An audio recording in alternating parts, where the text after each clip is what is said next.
নমস্কাৰ, মই ৰঞ্জন চৌধুৰী। এইকেইদিন আকৌ সংবাদ মাধ্যমৰ ওপৰত আক্ৰমণ সেইটো লৈ খুব চৰ্চা হৈ আছে। তো মোৰ এটাই কথা, মই ইয়াৰ আগতো মোৰ এটা ভিডিঅ'ত কৈছিলোঁ দেই, মই আকৌ হেৰি ক'বলৈ কৈছোঁ। এটা কথা আপোনালোকক স্পষ্টকৈ জনাব বিচাৰিছোঁ যে মই কিন্তু পৰাগ দাসৰ ভক্ত, অন্ধভক্ত নহয়। আৰু পৰাগ দাসৰ মৃত্যুৰ পিছত, মৃত্যু মানে হত্যা, সেইটো আৰু হত্যাৰ পিছত তেওঁতো এতিয়া আমি যিবিলাক ধৰ্ম মানুহ, তেওঁতো এতিয়া ওপৰলৈ গুচি গৈছে, স্বৰ্গতে আছে, ডেফিনেটলি নৰকত নাই। স্বৰ্গত তেওঁৰ নিচিনা মানুহটো স্বৰ্গত যোৱাৰ মানুহ। কিন্তু তেওঁৰ আত্মা বুলি যদি কিবা এটা আছে, তেওঁৰ আত্মাটোৱে কিন্তু কষ্ট পাইছে দেই। কাৰণ এই যেনেকৈ 860জন শ্বহীদ যেনেকৈ কষ্ট পাই আছে আমাৰ দল সংগঠনবিলাকৰ কাৰবাৰত, ঠিক তেনেকৈ পৰাগ দাসৰ আত্মা কিন্তু কষ্ট পাই আছে যে মই কি কৰিছিলোঁ, মোৰ সপোন কি আছিলে, আৰু এতিয়া সংবাদকৰ্মীয়ে কি কৰি আছে। তো এইটো চবেই চাই আছে। গতিকে মই বেছি দীঘলীয়া ভিডিঅ' নকৰোঁ, বেছি আমনি কৰিবলৈ মন নাই, খালি অনুগ্ৰহ কৰি শুনক। মই কাক বদনাম কৰাৰ মোৰ উদ্দেশ্য নহয়। আৰু পাৰিলে যদি ভাল পায়, অন্তৰৰ পৰা যদি ভাল পায়, আমাৰ চেনেলক ছাবস্ক্ৰাইব কৰিব। যদি অন্তৰৰ পৰা ভাল নাপায়, অনেষ্টলি ভাল নাপালে কৰিবলৈ দৰকাৰ নাই। যদি অনেষ্টলি ভাল পাইছে, নিশ্চয় ছাবস্ক্ৰাইব কৰিব। আৰু ছাবস্ক্ৰাইব নকৰিলেও কমেণ্টছ দিব দেই, গালি চালি দিব। আৰু মই বিচাৰোঁ যে সাংবাদিকবিলাকে অলপ মোক কমেণ্টছ কৰকচোন বাৰু। প্ৰতি বছৰ 16 নৱেম্বৰ মানে ৰাষ্ট্ৰীয় প্ৰেছ দিৱস পাতে। তো প্ৰেছৰ ওপৰত মই ইয়াৰ আগতো মই প্ৰবন্ধ লিখিছোঁ। লাষ্ট যিমানটো মোৰ মনত পৰিছে, কাৰণ প্ৰিণ্ট মিডিয়াততো এতিয়া মোক ব্লক, সেইটো লৈ কিন্তু কোনো ৰিপৰ্টাৰৰ কোনো টেনশ্যন নাই যে ৰঞ্জন চৌধুৰীৰ নিচিনা মানুহৰ, যিজন মানুহৰ বছৰটোত 12টা 14টা লিড আৰ্টিকেল ওলায়, সেই মানুহজনৰ প্ৰায় নোলোৱা কেলে হৈছে, সেইটো লৈ কোনো টেনশ্যন নাই কিন্তু তেওঁলোকৰ। দে আৰ নট কনচাৰ্ণ। মই 2023 লিখিছিলোঁ, নিউজ ক্লিক পৰ্টেল বা ইউটিউবৰ ওপৰত যেতিয়া আক্ৰমণটো আহিছিলে, CBI ED গৈ হাংগামা, মানে চাইনিজ কানেকশ্যন, অমুক তমুক বহুত কিবা কিবি হ'ল। আৰু 2023 অসমীয়া প্ৰতিদিন কাকতত লিড আৰ্টিকেলৰ যোনটো 16 নৱেম্বৰ প্ৰবন্ধ আছিলে, তাত এই মিডিয়াৰ ওপৰতে আছিলে। কিন্তু দুখ লগা কথা হ'ল, বহু মানুহে মোক ফোন কৰিছে, এই আৰ্টিকেলটোক প্ৰশংসা কৰিছে, কিন্তু মই অসমৰ একজন মানুহৰো কিন্তু ফোন পোৱা, মানে একজন সাংবাদকৰ্মীক কিন্তু মই ফোন পোৱা নাই। তাৰমানে সংবাদৰ ওপৰত তেওঁলোকে কৈ থাকে যে ইয়াত চতুৰ্থ স্তম্ভ, অমুক স্তম্ভ, তমুক স্তম্ভ, চব ঠিকেই আছে, কিন্তু কি ধৰণে আক্ৰমণ হৈ আছে সেইটো লৈ তেওঁলোকে কি হেৰিয়ে নহয় নেকি, তাকে যেতিয়া নিজৰ গাত পৰিব তেতিয়া হ'ব। এতিয়া দিলৱাৰ হুছেইনৰ লগত যোনটো ঘটনা হ'ল, এইটোকতো আমি কেতিয়াও মানে এটা সভ্য আৰু গণতান্ত্ৰিক ৰাষ্ট্ৰত আমি এইবিলাক মানি ল'ব নোৱাৰোঁ। এইটোক লৈ প্ৰতিবাদ হৈছে, ঠিকে আছে, প্ৰতিবাদটো হ'বই লাগে। কিন্তু তেওঁক যোনটো প্ৰচেছত, যোনটো ৱেত তেখেতক এৰেষ্ট কৰা হ'ল, বাৰু ধৰি লৈছোঁ এতিয়ালৈকে যিখিনি ৰিপৰ্ট আহি আছে যে এইটো এটা মানে টোটেলি ফলছ এণ্ড ফেব্ৰিকেটেড, প্লেনফুলি কৰা হৈছে। তো মোৰ প্ৰশ্নটো হ'ল, যেতিয়া USTMৰ যিজন স্বত্বাধিকাৰ চেঞ্চেলৰ মাহবুবুল হক চাহাব, তেখেতক যে এৰেষ্ট কৰিলে নহয়, তেখেতৰ এৰেষ্ট মানে কিমান অন্যায়ভাৱে কৰিছে, এইটো এতিয়া জল পটপট হৈ গৈছে। এই আমাৰ দিলৱাৰ হুছেইনৰ কথা হওক আৰু হক চাহাবৰ কথাই হওক, তাততো মুখ্যমন্ত্ৰীৰ কথা বাৰ্তাত স্পষ্ট আহি যায় যে না, মই ইহঁতকেইটাক জেলত পুতিম আৰু শাস্তি দিম, আৰু কেনেকৈ ওলাই চাই লওক, তেনেকুৱা এটা এটিটিউড। কিন্তু মোৰ সংবাদকৰ্মীসকলে যেতিয়া মকবুল চাহাবৰ ওপৰত এনেকুৱা ধৰণৰ এটা অন্যায় হয়, তেতিয়া আপোনালোকে মাত নামাতে কেনে? আৰু সংবাদকৰ্মী মানে এটা আপোনালোকৰ সামাজিক দায়বদ্ধতাও আছে। অকল আপোনালোকৰ গাত লাগিলেই আপোনালোকে হুলস্থুল কৰিব, নহ'লে নকৰে কেলে? যোৱা বছৰতো আমি দেখিছোঁ, যেতিয়া USTMৰ কথাটো আহিলে, আগত আমি শুনিছিলোঁ যে গুৱাহাটীত নেকি ফ্লাড হয়, 24ৰ পৰা আমি শুনা পালোঁ কি ফ্লাড জেহাদ। তেতিয়াও আঙুলি টোৱাই মুখ্যমন্ত্ৰী ডাঙৰীয়া একজন মুছলমান সম্প্ৰদায়ৰ সেই সাংবাদিকজন আছিলে, মোৰ পাহৰিছোঁ নামটো, তো তেখেতক ক'লে, অলপ হালকা ফুলকা অলপ প্ৰতিবাদ হ'ল। কিন্তু এইবাৰ গুৱাহাটীত যোনটো হৈ আছে, একদম মানে বিৰাট মানে বিপ্লৱ হৈছে, ভাল কথা।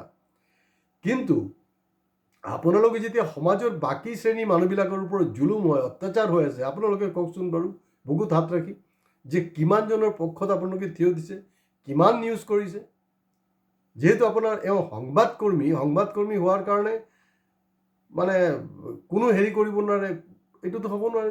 তেওঁৰ ওপৰত যোনটো হৈছে তাতকৈ আৰু বহুত বেয়া জুলুম হৈ আছে। অসমত এনকাউণ্টাৰত মানুহ মাৰি আছে, মানুহ মাৰি আছে। জমি কেনেকৈ ভেৰি হৈ আছে, মানে লেণ্ড জেহাদ কেনেকৈ হৈ আছে, চৰকাৰ পক্ষ কৰি আছে। ক'ত আপোনালোকেতো চব জানে, জনাৰ পিছতো বন্ধ। আৰু এতিয়া সৰহভাগ মানুহৰ এনেকুৱা এটা ধাৰণা হৈছে যে 90% সংবাদকৰ্মী মানে ভেজাল। ইম্প্ৰেশ্যনটো তেনেকুৱা এটা হৈ গৈছে। আৰু সেইটো কাৰণে কিন্তু আপোনালোক জগৰীয়া দেই, বেলেগ কোনো নহয়। মই 2021 বা 22 হ'ব লাগে, 21 খুব সম্ভৱ, 21-22 তেনেকৈ হ'ব লাগে, মই পেগেছাছৰ ওপৰত লিখিছিলোঁ। পেগেছাছক লৈ শাসকীয় গোষ্ঠী ভীতগ্ৰস্ত কিয়। আৰু তাতো কিন্তু সংবাদকৰ্মীৰ কথাই লিখা আছিলে। কিন্তু দুখৰ বিষয়, তাৰমানে সৰ্বজ্ঞানী তেওঁলোকৰ গাত হাত লাগিলেই তেওঁলোকে চিঞৰ বাগৰ কৰি বিপ্লৱ কৰিব, নহ'লে তেওঁলোকে সংবাদটো দি দিব। তেওঁৰ যোনটো সংবাদ পঠিয়াইছে সেই সংবাদটো আহিছে নে নাই সেইটোৱে ছাবজেক্ট। বাকী পেপাৰ যে পঢ়িব লাগে দৰকাৰ নাই। না 2023-ৰ যে আপোনাৰ নিউজ ক্লিকৰ পৰা যোনটো ঘটনা হৈছে, প্ৰবীৰ পুৰকায়স্থ ডাঙৰীয়াৰ ওপৰত যোনটো জুলুম হ'ল, সেইটো মানে আপোনালোকৰ কোনো ৰিয়েকশ্যন নাই। কিন্তু অল ইণ্ডিয়া লেভেলত বেলেগ বেলেগ ষ্টেটবিলাকত ৰিয়েকশ্যন আছে, ইয়াত ৰিয়েকশ্যন নাই। যেতিয়া মুখ্যমন্ত্ৰী ডাঙৰীয়া আৰু একজন সাংবাদিকে যেতিয়া আচল প্ৰশ্নবিলাক কৰি থাকে, প্ৰশ্ন কৰি থাকোঁতে দেখোন মুখ্যমন্ত্ৰী কৈ দিয়ে, কি তেনেকৈ মোৰ লগত কথা নাপাতিবা, তোমাৰ মালিকৰ নাম কি চেনেল। আৰু আল্টিমেটলি দেখা যায়, এইটো আমি শিৱসাগৰ কেছতো দেখিছোঁ, আল্টিমেটলি দেখা যায় যে এই সংবাদকৰ্মীজন কিন্তু চাকৰি নাইকিয়া হৈ যায়। ক'ত তেতিয়া প্ৰেছৰ মানুহ ক'ত থাকে? আপোনালোকেতো প্ৰতিবাদ নকৰে। তেতিয়াও সেইটোৰ মানে এটা তীব্ৰ প্ৰতিবাদ হ'ব লাগে। আপোনালোকে নিজৰ কলিগৰ আপোনালোকে সুৰক্ষা দিব পৰা নাই, সাধাৰণ মানুহৰ কেনেকৈ সুৰক্ষা দিব? আপোনালোকে বেয়া পাব পাৰে যে মই হয়তো মেইন ষ্ট্ৰীম মিডিয়াত যিবিলাক আপোনালোকৰ পক্ষত কথা পাতি আছে, মই বেলেগ সুৰত বেলেগ লাইনত কথা পাতি আছোঁ। মই বেলেগ লাইনত কথা পতা নাই, মই আচল কথাটো কৈ আছোঁ। এতিয়া আপোনাৰ এই যে ডিজিটেল ডাটা অমুক তমুক সেইবিলাকৰ ওপৰত যে কানুনবিলাক আহি আছে, অসমৰ কোনো এটা প্ৰেছ ক্লাবে ক'ব পাৰিবনে? এতিয়াতো প্ৰেছ ক্লাব বুলি ক'বলৈও ভয় লাগে। আৰু প্ৰতিটা মানে চহৰতে প্ৰায় 2-3টা গ্ৰুপ হৈ গৈছে প্ৰেছৰ। আপোনালোকে 2-3টা গ্ৰুপ। এই যে কেন্দ্ৰীয় চৰকাৰে যে এই ধৰণৰ যে কানুন আনি আছে, এই যে কাৰবাৰবিলাক, আপোনালোকৰ এটা প্ৰতিবাদ আছে নেকি? ক'তো কোনো প্ৰতিবাদ নাই, চব মনে মনে আছে। গতিকে ৰাইজৰ পক্ষত যদি আপোনালোকে থিয় নিদিয়ে, এটা কথা আপোনালোকে জানি থ'ব প্ৰেছৰ বন্ধুসকল, ৰাইজৰ পক্ষত থিয় নিদিলে কিন্তু ৰাইজ কেতিয়াও আপোনালোকৰ প্ৰতিবাদত চামিল নহ'ব। এতিয়া প্ৰেছৰ মানুহৰ লগত যেন ঘটনাটো হ'ল, আপোনালোকে বুকুত হাত ৰাখি কওকচোন বাৰু, আপোনালোকৰ পৰিয়ালৰ প্ৰতিজন সদস্য এইটোত চামিল হৈছেনে নাই? Charity begins at home. আপুনি আপোনাৰ নিজৰ পৰিয়ালৰ সদস্যখিনিকে সেই প্ৰতিবাদী সভাত আনিব পৰা নাই। আপোনালোকে কেনেকৈ আশা কৰে যে বাকীবিলাকো প্ৰতিবাদ কৰিব? তো USTMৰ ক্ষেত্ৰত যোনটো হৈছিলে, একেই কাৰবাৰ ইয়াতো হৈছে, তেনেকুৱা এটা অনুমান নহয়। এইটো কথা মোক বহুত ভিউৱাৰ্ছো কৈছে, ছাবস্ক্ৰাইবাৰ কৈছে, সজাগ ৰাইজক কৈ আছে যে ছাৰ আপুনি এইটোৰ ওপৰত অলপ কথা পাতক। কাৰণ চবেইতো একে লাইনত কথা পাতি আছে, দিলৱাৰ হুছেইনৰ পক্ষত কথা পাতি আছে, ময়ো পক্ষত আছোঁ তেওঁৰ, মই তেওঁৰ বিপক্ষত নহয়। কিন্তু সংবাদকৰ্মী কেতিয়া আজাদীটো কেতিয়া পাব? মানে আপোনালোকে যে নিৰ্ভীক সাংবাদিকতা, আপোনালোকে বুকুত হাত ৰাখি কওকচোন বাৰু, নিৰ্ভীক সাংবাদিকতা কৰেনে? কাৰণ এইটো ফেক্ট। আৰু এতিয়া মুখ্যমন্ত্ৰী ডাঙৰীয়া ক'ব খুজিছে, মুখ্যমন্ত্ৰী সম্পৰ্কে মোৰ ক'ব লগা আছে যে আপোনালোকে আকৌ ভুল বুজিব যে না ৰঞ্জন চৌধুৰী এতিয়া চৰকাৰৰ পক্ষত কথা পাতিছে নেকি? নহয়, কাৰণ আপোনালোকে মিডিয়াৰ পাৰ্চন হৈ আপোনালোকে ভালকৈ মুখ্যমন্ত্ৰীকে ধৰিব নোৱাৰে, আপুনি মোক কি ধৰিব? মইতো প্ৰত্যাহ্বান জনাইছোঁ গোটেই প্ৰেছৰ সমাজক অসমৰ, যে তেওঁলোকে মোক গালি পাৰক, তেওঁলোকে মোক কমেণ্টছ দিয়ক, মোৰ কোনটো কথা ভুল কৈছোঁ ইয়াত তেওঁলোকে মোক আঙুলিয়াই দিয়ক, মই নিজে এইটোক মাপ খুজি মই শুধৰাই ল'ম বস্তুটো।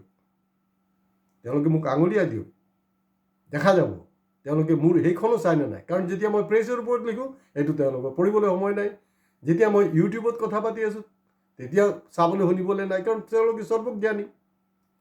এতিয়া ৰিচেণ্টলি যোনটো আমাৰ মুখ্যমন্ত্ৰী ডাঙৰীয়া কৈছে যে পৰ্টেলৰ ওপৰত, আৰে বাবা পৰ্টেলটো দেখোন হেৰিও খুলি থৈছে, আপোনাৰ প্ৰায়বিলাকেই পৰ্টেল খুলি থৈছে।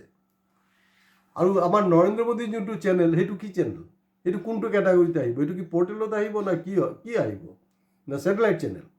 কেইবা কোটি দেখোন তেওঁৰ ছাবস্ক্ৰাইবাৰ। আপোনালোকে এবাৰ কৈছেনে যে প্ৰধানমন্ত্ৰী চাহাব আপোনাৰ মানে দৰমহা পাতি সা সুবিধা যথেষ্ট, কোটি টকীয়া গাড়ীত ফুৰি আছে, জাহাজ মানে প্লেনত ফুৰি আছে, আপোনাৰ একদম জবৰদস্ত লাইফ, মছৰুম খায়। তো গতিকে আপুনি এই পৰ্টেল চৰ্টেল নুখুলিব, সেই কমচে কম এই ব্যৱসায়টো আমাক কৰিব দিয়ক। বাকীটো চব ব্যৱসায় ল'লে, সেইটোক লৈ আপোনালোকে প্ৰতিবাদ কৰিছেনে? নাই কৰা। হয়তো দেখা যাব বহুত সংবাদকৰ্মী তেওঁৰ সেইটোৰ মানে ইউটিউবৰ সেইটো চেনেলৰ তেওঁ ছাবস্ক্ৰাইবাৰো হয়। বিপদটো আপোনালোকে নিজে উপজাচি লৈ আছে। তো গতিকে সাংবাদিকতা যদি কৰিবলৈ আছে, সততা, নিষ্ঠা আৰু একাগ্ৰতাটো খুব জৰুৰী হয়। যদি কৰিব পাৰে তেতিয়াই আপোনালোকে প্ৰকৃত সাংবাদিকতা কৰা হ'ব আৰু পৰাগ দাসক সন্মান জনোৱা হ'ব। নহ'লে এনেই বছৰেকীয়া তেওঁৰ নামত কিবা এটা অনুষ্ঠান পাতি এইসব ভেকু ভাওনাৰ কোনো যুক্তিকতা নাই। আপোনালোকে নিজৰ স্থিতিটো ঠিক কৰক, সমাজৰ নিপীড়িত মানুহৰ লগত থিয় দিয়ক, চাব ৰাইজ আপোনালোকৰ কাৰণেও ওলাই আহিব। তো প্ৰধানমন্ত্ৰীৰ এইখনক লৈ আমাৰ মুখ্যমন্ত্ৰী নকয় কেলে, তেওঁৰ চেনেল লৈ একো নকয় কেলে? আৰু বিপদ যে মিডিয়াৰ ওপৰত যিবিলাক ৰেষ্ট্ৰিকশ্যন আহি আছে, আপোনালোকে জানেনে? কালি যে আপুনি আৰু নিউজ কৰিব নোৱাৰিব, এনেকুৱা আগত কি হৈছিলে? এথিকেল জাৰ্নেলিজম কি? কিছুমানটো এনেকুৱা আছে টকা লৈ ডাইৰেক্ট ওৱান ছাইডেড নিউজ কৰি দিয়ে। আৰু যিবিলাক এথিকেল জাৰ্নেলিজম কৰিছিলে, ইনভেষ্টিগেটিং জাৰ্নেলিজম কৰিছিলে, তেওঁলোক যাৰ এগেইনষ্টত এলিগেশ্যন আছে তেওঁৰ ফালৰ পৰা মানে এটা ৰিপ্লাই বিচাৰে যে আপোনাৰ ৰিয়েকশ্যনটো কি। যদি ৰিয়েকশ্যন নিদিয়ে তেতিয়া তেওঁক মানে তাত ৰিপৰ্টত এইটো লিখা হৈছিলে তেওঁৰ লগত যোগাযোগ কৰাৰ চেষ্টা হৈছিলে, কিন্তু তেওঁ ফোন ৰিচিভ কৰা নাই বা আমাক ৰিফিউজ কৰিছে। এতিয়া নতুন নিয়ম কি জানেনে? আপোনালোকৰ পঢ়া শুনা দৰকাৰ আছে, আপোনালোকৰ পঢ়া শুনা নকৰে, এনেই ওপৰৰ পৰা সাংবাদিকতা কৰি আছে, কোনো ধৰণৰ গভীৰতা নাই। আৰু ইনভেষ্টিগেশ্যন জাৰ্নেলিজমটো মানে অসমৰ পৰা মোটামুটি উঠি গ'ল বুলি ক'ব পাৰে।